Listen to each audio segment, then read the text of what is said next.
Hello everyone, today I will show you how to speed up your Windows PC.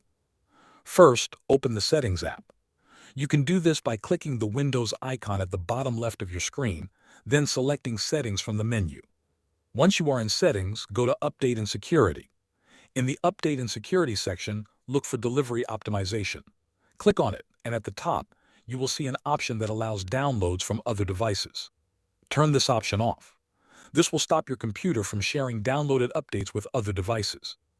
Next, go to the search bar on the taskbar, type Services, and press Enter to open the Services app. In the Services window, scroll down and look for Windows Mobile Hotspot. Double-click it to open its properties. In the Properties window, set Startup Type to Disabled. If the service is running, click Stop. Then click Apply and OK to save the changes. In the same Services window, find Connected User Experience and Telemetry. Double-click it. Set Startup Type to Disabled. Click Stop if it is running, and then click Apply and OK. Next, locate Windows Error Reporting Service. Double-click it. Set Startup Type to Disabled. Click Stop, and then Apply and OK.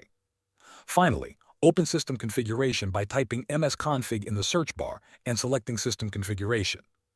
Go to the Services tab, check the box for Hide all Microsoft services, then uncheck any third-party services that you do not want running. Click Apply and OK. Then restart your PC to apply all changes. Applying these steps will improve your PC's performance. Thanks for watching.